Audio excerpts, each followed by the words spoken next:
All right, welcome back. Fluid mechanics, week 1, second homework set. You can see it on the screen. Chapter 2, 1, 3, 4, and 5.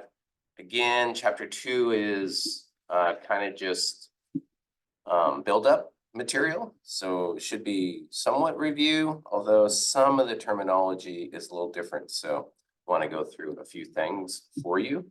I'm going to flip the camera around and go back to this kind of view.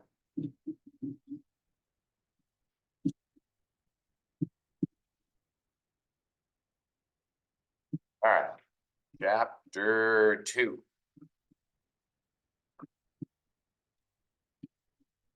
Good job on the first homework set, by the way. Just keep that homework format nice and clean for me. The cleaner that is, the easier it's going to be to work through. All right, objectives of this chapter: describe the difference among solid, liquid, and gas. Most of you probably know the difference between solid, liquid, and gas. Keep in mind, though, this is fluid mechanics. So fluids can be a liquid or a gas. Obviously can't be a solid, but things like oil, water, salt water, right? Obviously liquids and part of fluid mechanics, but also gases. So air, nitrogen, we use a number of different gases for a number of different things. The other thing to remember is, this is kind of a big concept, so I like to reinforce it right away, is gases are compressible.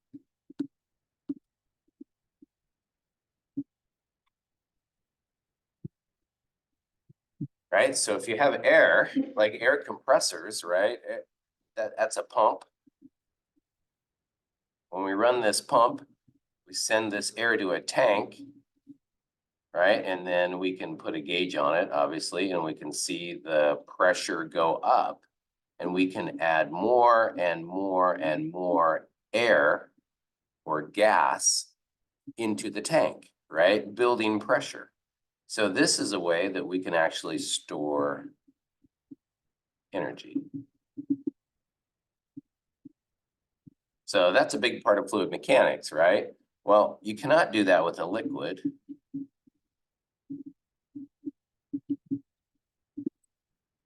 It's not compressible. So when we fill this tank up with liquid, we can't jam more liquid in there. It just stops. And you can't build pressure. You have pressure due to the weight of the liquid in this tank. And if we leave some airspace, then we can add pressure, right? But if we just fill this tank up completely with liquid, we can't store any energy. We can transfer energy. So if we have a pipe, right, and we fill it with liquid, let's say we have water in here, and we push on it here with some force, then we get the same force out here. There are some losses. We get some friction losses, and we'll be able to calculate those. But this is a great way of transmitting force or potentially transmitting energy, right? Now, if this is a gas and we push on it here and there's some resistance here, like a piece of equipment or something, then the gas just compresses. It's not very good at transmitting energy like that, okay? So those are kind of the big differences between liquid and gases. In the book, it's going to go through a few things, and I'm not always completely sure why it does what it does in the order it does, because we don't use surface tension very much. So I don't know really what they're trying to build on there, because we don't actually use it for quite a while. And then we use it just very rarely. I think they're building towards some tools, right? We have ways of measuring pressure with mercury. So I think they're building that. But one of the properties of fluids is the specific weight and density. And we do need to understand those and separate them. So read through this part kind of carefully for me. and get their notation down, right? So when I draw my gamma, if that's a gamma, I kind of make it like this. So that's my version of it. You'll see me make this, right? So specific weight. So keep in mind, this is the way I remember it. It's pretty easy. Specific weight has pounds in it. Okay. So anytime we're talking about specific weight, you might think of it as what used to be density because it has pounds per foot cubed. So it's pounds per volume. That's the big thing with the specific weight. Now, when we talk about density, that should be rho. You know that Greek letter, right? This is rho. So my rho looks like that. I kind of make a tall P, just so you know. And it is a lowercase m for mass. In the SI system, it's going to be kilograms per meter cubed, right? And it's going to be slugs or kilograms for the metric system and meters cubed for volume. In the US system, it's actually slugs per foot cubed. Slugs is our US version of a kilogram. It is mass. Okay, so it does go on to talk about gravity because we also have this relationship between specific weight and density. So here's specific weight and here is density. And it's the gravitational constant that makes it different, right? That's how this gets to be in pounds.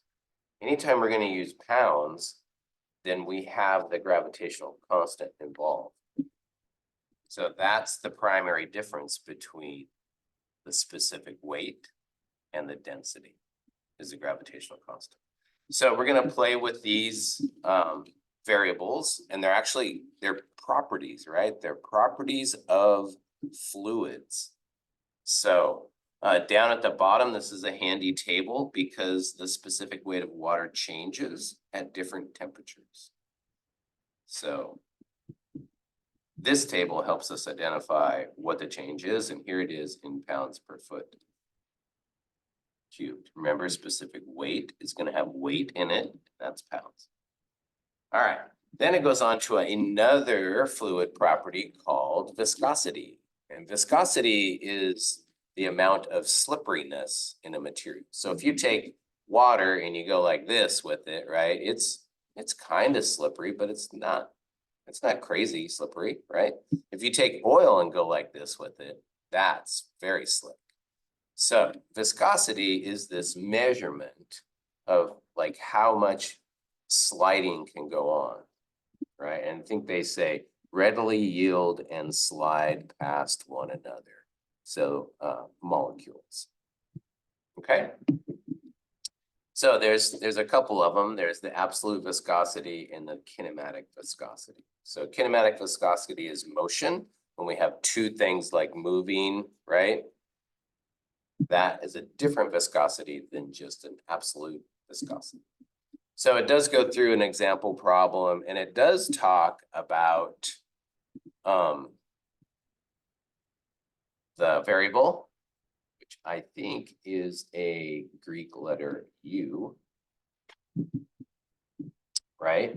And that the viscosity of water is taken as this. So this is important for some of your problems. You might want to, again, tab this page and note that property right there, because we compare things to water often, okay?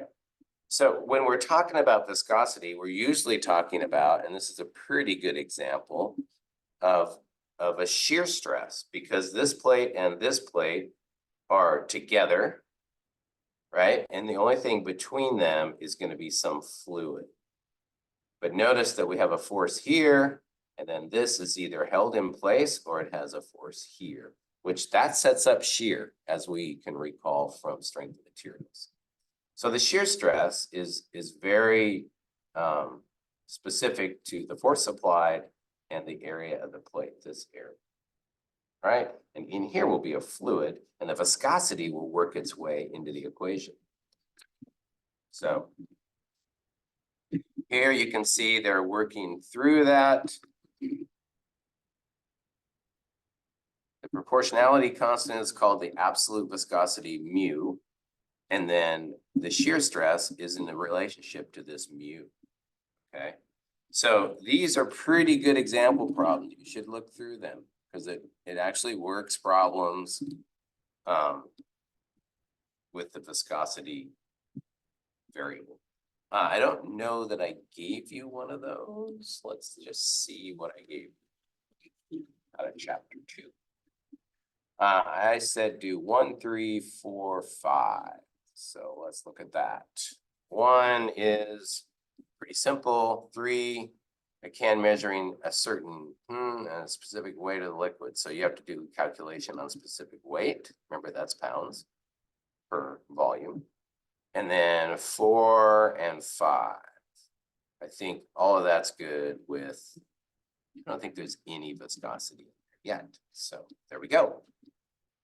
All right, that is short and sweet and fluid mechanics, lecture number 2 and homework 2 out of chapter 2. So we will head into chapter 3 next week, and I will create another lecture on the calendar day of Tuesday is where I'll do it. Okay, so everybody, there's some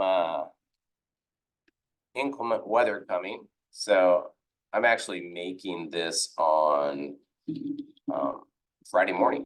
I couldn't do it last night. I had an appointment, financial appointment that I was unaware of that I had to rush to. So this is coming out Friday morning, and you'll see an email that tells you it's available. So stay home if you can. It's going to get icy and snowy, so be careful out there.